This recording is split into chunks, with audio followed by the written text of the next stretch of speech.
So I've never been accused of not being able to project. My mother was a choir teacher, so we learned early to speak from the diaphragm. But I understand I need to have this so it can record the talk or what we do today. So can everybody hear me okay? Well, listen, first of all, I want to say thanks to Felice, to Christina, to everybody here at the CAM. Can we give them a big round of applause? I know this gets a little redundant. I don't want to burn a lot of time, but I was here from 93 to 97 when I directed the Interfaith Ministries for Greater Houston. Some of you all might know I am. And I can think of 2 times specifically I was in this building on community engagement kind of programming. One was when the premiere of Harvey Milk, the opera, the HGO premiered.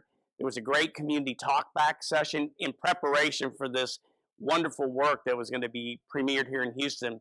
And the other was, I think it's Andre Serrano's Piss Christ that was also, I think, here at CAM. And I was just privileged because of, I think, what I do for a living, some of my interest, to be on panels for that. But I bring that up because CAM has a fantastic reputation of being a place that all are welcome and come to engage, and then use art in its various medium to be able to stimulate dialogue and conversation. And I would just say that that's what we need so much of. And I kind of think that's the message to start with, that in a world that is so characterized by, I usually say, it's really monologues masquerading as conversations, and a lot of shrill, and you really never really sit down and chat, right? And just sort of say, hey, for a moment, we're going to table the win or loss, and we're just going to try to figure out who we are as human beings. And that's a great privilege I have at the Rothko Chapel, and for those of us that work there and hang out there, because we're another space in town where we kind of create that space where all are welcome. And I would say this is a wonderful thing about We the People, is think about that, what a gift it is to be able to be invited to speak in the first person, right? I statements, and then not have to necessarily defend it, and not have to have the lobbyist and have to work it out and see if you win or lose. Once in a while, we do want to win, right? But on the other hand, it's also great to be able to have that space. So what I want to do today is kind of use this space as a little walking meditation. I would just call it that. And think about, what the topic is really, how do you sustain your spirit, your soul, to be able to deal with social issues. I've been privileged, I guess, to be invited to deal with a lot of issues. That was just a short list, although sometimes I feel like they're a little bit wide and a little bit thin. I'm always impressed with those people I've met over the lives that really have a passion for a particular issue and really drive it down as a vocational calling. Mine's a little broader, but it's been great to be able to work with all kinds of groups. So what I'll do in the next few minutes is kind of give you a little insight into how I hang in it and be able to get up most days with a bit of energy. Not every day, and some days I really don't want to get out of bed. So let me ask you, do you ever feel like that? And with the way the world is turning right now, it's just, we were talking this, both of us have Northwest connections. It's like that little cabin on the banks of a river and nobody's around, that you can, very important to have those wherever you create them. But then you got to get up and kind of do it again, the next day. So let me start by, we're going to walk in just a little reflection each part and then see how our time works out, and then more time for conversation at lunch. The first thing I want to do, I was just here and I was thinking about the very first thing is the fact that we live and we work, we die in community. And one of the things at the Rothko Chapel, quick show of hands, who has been there before? Okay, most everybody. Who has not been to the Rothko Chapel? Okay, everybody's been to the chapel. So when I came in and I saw these wonderful bricks, right, with the copper on the top, I saw these holes, and we'll get to these, is that idea that I often say at the Rothko Chapel, when you come in, there are the paving tiles when you come in. You may not know, they're modeled on the Central Park paving tiles in New York City. And I say in many of our introductions, I oftentimes will say, I'll do it here too, because that's why I wear loafers, it's great. You take off your shoes when you're in there, and you figure out, you plant your feet very solidly, and then you think about the millions of pairs of feet, walkers, strollers, crutches that have gone across those paving tiles, right? For what reason, we don't always know, but that sense of being connected to something much larger than oneself, I think is just vital for life, for being able to sustain energy and vision. That sense of a lot of things that we deal with, we think we're the only people that ever had to deal with them. I don't know if you ever had that feeling, like my issue is no one's ever had that. Then you find out now there are other people out there. So part of that sense of connectivity is the idea of being in community and realizing that there are a lot of people that have gone before that we have the benefit of picking up some of their pain, their insights, their hopes, their transformational power, and at the same time setting something forward, right, for the next generation and the next generation. I think it's really sad that we live so much of our lives in, a media world that's every second, right, or quarterly returns. We don't think about next generation, 7 generations out. So I would just say that when I came in, first thing as I saw this, I said, man, I'm in company, right? I'm in company. And so that idea that a little bit, when I get that feeling of isolation, just a reminder that no, we're in company. We actually have shoulders we can stand on, as they say, people that can be with us. And I always say, hey, we all have different, some are more extroverted, some are more introverted. But it's always important to have at least somebody that you can kind of call on, rely on, gripe to. And sometimes it's healthy to have somebody totally outside of your line of work and what you do or your studies. I had a tennis player who was a chip maker for a fab company, I had no idea what he did. We were best friends. He had no idea what I do. But it was good to have that relationship too. So why don't we take a little walk down to our next little stop. But I'm going to ask you to do something as you're come over this way. Come over as far as you can. Let's go. We can't go behind. But as we walk, take a quick glance to your left to that item on the floor on the rug. But don't look too long. Just take a quick glance, and we'll come back to that in a minute. So we're going to walk over here to Nari Ward's, Iron Heaven. We're going to look at Iron Heaven. And you don't have to spread out too far. If you want to come in a little closer, it makes it a little bit more intimate as a group. And so what came to my mind when I was thinking about this particular piece, and again, sustaining the soul, I'm going to, y'all fill in the blanks. I'm so angry I could, what? Scream. Throw something.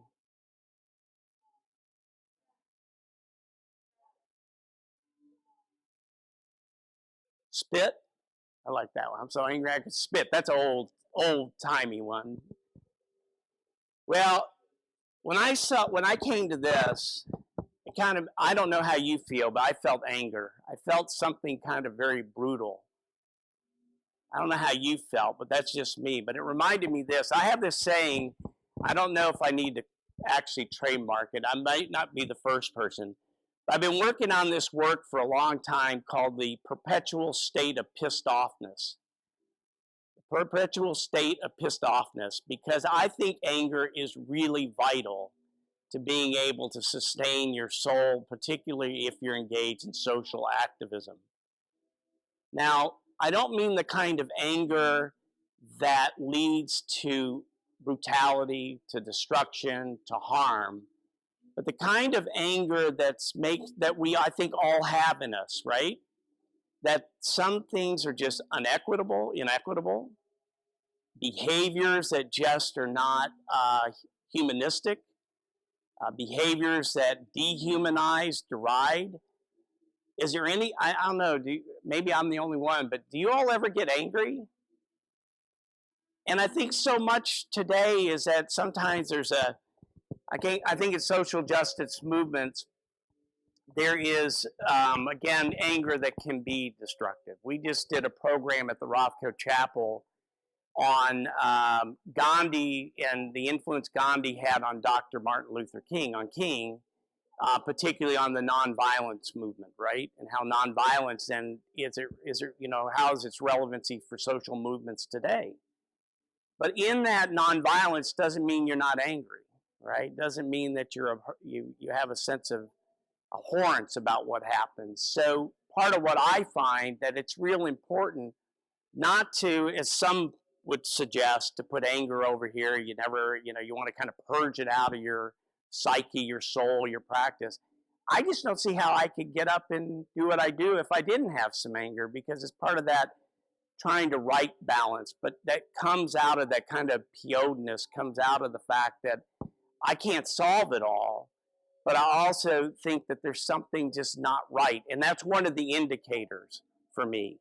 So that as I'm working on something or trying to do my own kind of balancing, that as things start to become more right relationship, then some of that gets diffused. And then suddenly it kind of goes, but it's kind of a measurement for me, right? The other thing that I've also known, and I've been really fortunate to meet some pretty interesting people over the years. One of my favorite is Archbishop Desmond Tutu. He chaired the Truth and Reconciliation Commission in South Africa, and I spent time with him, and he was very angry. But that guy is funny. He has a sense of humor to balance it out. So it's kind of a little play off both of them. But I'll just kind of let that sit for a little bit, because I think that's just another way that I do it.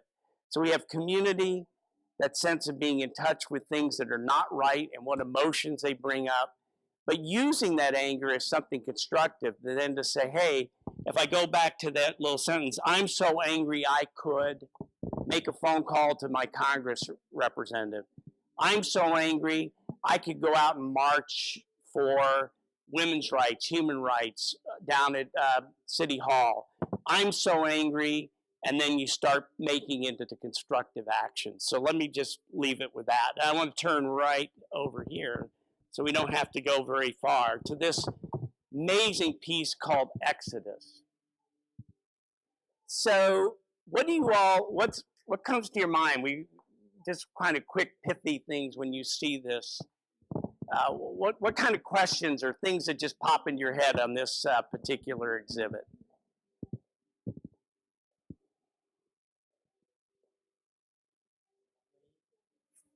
Fleeing, despair,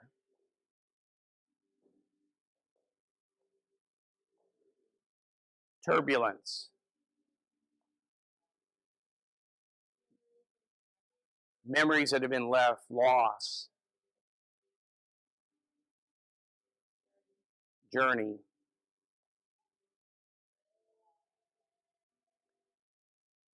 So mine was curiosity. I just have this sense of curiosity, right? I'm curious in taking all this in, right? I'm curious as what is that loss, or what is that journey? Why are these packs here, right? I did a lot of work with refugee and immigrant both policy. We did when I was in Oregon, we had a immigration legal clinic as part of the work we did. We did refugee resettlement. And I was first struck by that idea that these must have been left at a border, or on the shore as you're trying to get out of something, right? But I'm curious. So I'm like, wow, what's going on? And then I started looking at these even closer, and it just kept come up. I mean, I think I never know where the lines are in museums. I always tend to are we able to get pretty close? But then I wanted to know what was in the packs, right? What was in each of these bundles? And then it made me even more curious, right? Going back to that idea of like fleeing, or what is it that caused somebody to leave their pack right on the side of a road or on the shoreline, right? So one of the things that's been a great thing that I've tried to cultivate, again, is the sense of curiosity. I don't know, but I sometimes feel like we don't live in a very curious world. Do you all ever have that sense? I see some heads nodding. And it seems to me that if you're not very curious, then you kind of lose a lot of possibilities in life, right? Whether it's travel or curious about your own town, Or I think we live in a lot of isolated neighborhoods these days where we don't even know our neighbors. We don't even reach out to them, and maybe that's fear, or maybe that's safety, but it also could be just lack of curiosity of who we are.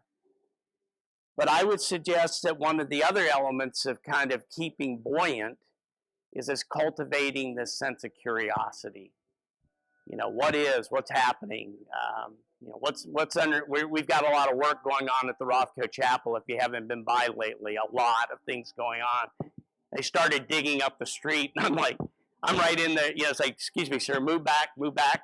But I want to know what's underneath the street. I want to know what those pipes are. You know, how do they do that? But let me just say that, again, in my own life, it's that sense of cultivating that sense of curiosity, okay? That makes sense? Or I'll just throw it out there whether it does or not. Well, let's move over towards the piano.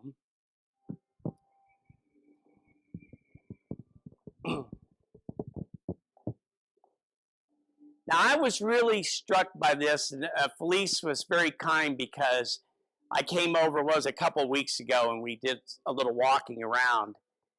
And I happened to have been, and I can't remember the store, where for the first time in my life, and now look, what I'm about to tell you, you have to understand that I'm usually about 2 years behind what's happening in the world. So y'all, I'm about ready to say, you're going like, really? You're just finding this out? But I actually saw in this store a kiosk where they'll make your key for you automatically. You, the individual, put your key in, and this machine cuts your key, and then it drops it into, I guess, a little container. And I was really depressed by that. And the reason I was depressed is the lost art of key making.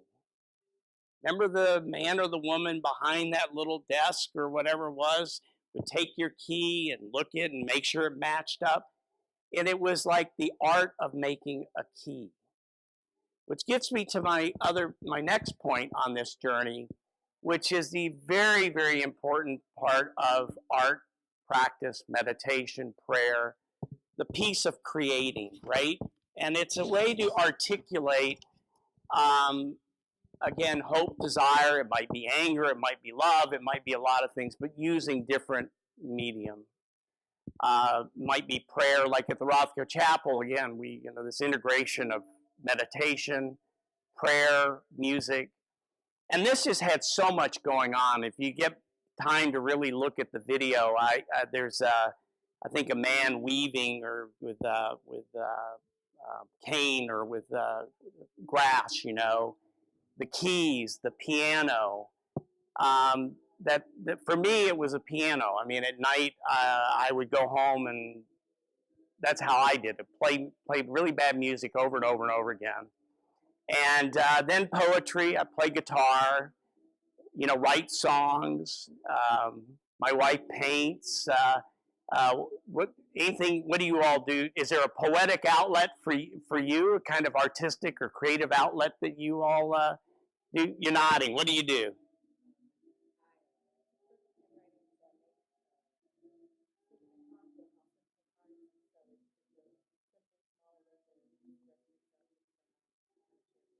Beautiful.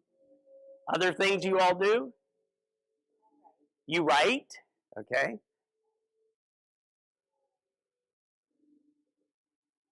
So writing is an outlet. Not only an outlet, but you find part of it's a practice, a spiritual practice, right? So I could sit here forever. I mean, here we got the keys, and we got the weaving, and the piano, just as a reminder. And I don't know. I think that's enough said on this stop, in the sense, again, that for me, that importance of articulating what we care about, the angst, the things that we're struggling with, using different parts of our own soul and being, and also through that discovering things we may never have known. I mean, it kind of goes back to the anger. It's something about, banging something out on tin or whatever. Suddenly, it's another way that kind of gets things in balance. But you haven't ended the conversation, right? You haven't given up. So just think about that. Okay, we're going to get a couple more stops here. It's almost that time. But real quickly, I asked you all to look at this piece. Remember when we were over here very quick? Is what you see now what you think you saw over there?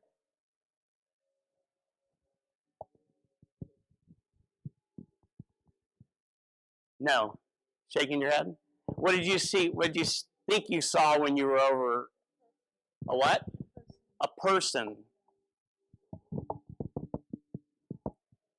Any other changes of perception? So for me, when I first came in here and we were walking, I was over there just like we did. I had a thought it was like an animal, like actually skeleton of an animal. And when I came over here and realized what it was, I was like, I can kind of see how, but I was totally taken aback by it. It was very different than when I saw it, which I think is another thing that has really been interesting in my life, is that ability to revisit things, revisit perceptions, take something and then look at it again and again and again. Let it speak in different ways. I think that's one of the deficiencies we have in our world so often, is we see something and then we make the judgment, shut the door, and we move on, right? Instead of that kind of seeing it over and over again. One of the things, and just weaving in the Rothko Chapel again, is I think we all have this sense of invitation, come back, come back. There was a beautiful little opera that the HGO Co. did, the community company did, called Sunlight Emerges. They did this a couple of years ago, premiered here in Houston. And it has these different characters in the opera, and they're looking at this relationship with the chapel over a decades-long span. And it's very interesting because what the characters in the opera, their relationship to the space is very different through their lifetime. That, again, reimagining, reperception about something that could be a quick judgment. Like you come here and you go, oh, that was interesting, you leave, and you never have time to really kind of re-encounter. So for me, I think that's been very important. And, you know, part of it's putting yourself in the place where you can be right in front of this piece, right? It's not done at hand's length, but you're actually right there. And I think that, you know, having the experiences I've been able to have is that ability to be able to come back again, see things from different perceptions, keeps me whole and it keeps me going. So now we've got about 5 minutes to go. We're going to run over to our last stop, but we're going to have to walk all the way across. We'll go either way you want to go, whatever way. We're going to go over to Amazing Grace.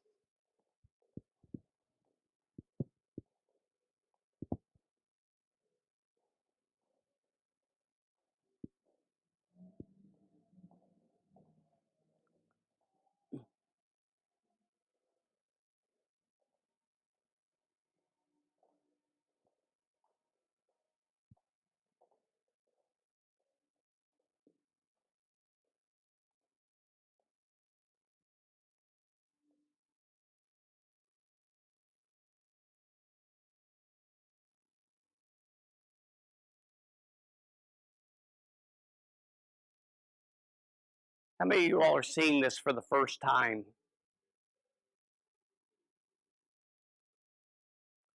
What are you seeing? I don't know if you can articulate it, but or for those who have seen it again, maybe the second, third, or fourth time.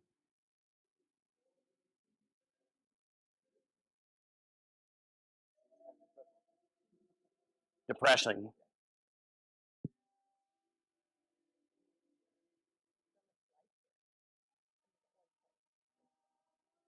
A lot of life.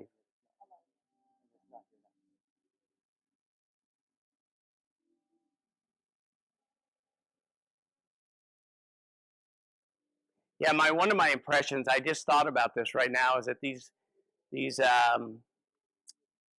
buggies are ready to go. There's another side that they've kind of been used, you know, but they're also ready for action. On the other hand, it is kind of depressing that, and you know, learning that these were actually discarded in one person's neighborhood and collected over time. That's a lot of discarding of things that, like, I think that's what the sad part of it for me was, that something that had life was so lively. Yes, ma'am.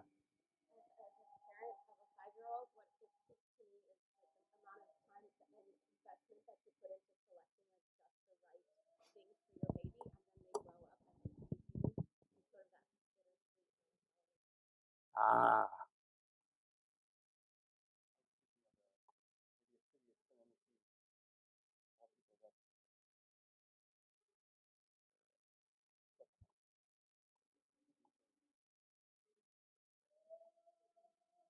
I just had a thought.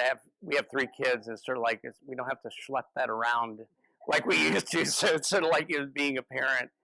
But I want you to, but listen to what is also part of this exhibit. What do you hear?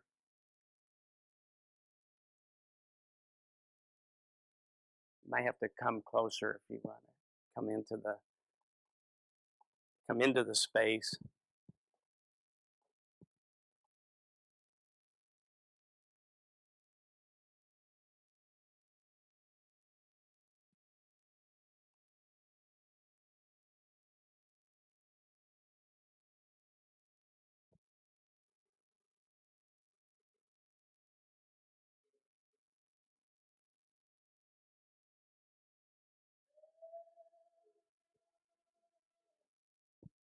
So it's Amazing Grace. And it kind of goes with our last stop is that we, amongst all of this, is I think the thing that I'm reminded all the time, which also keeps me fueled, is that what is today is not necessarily what will be tomorrow.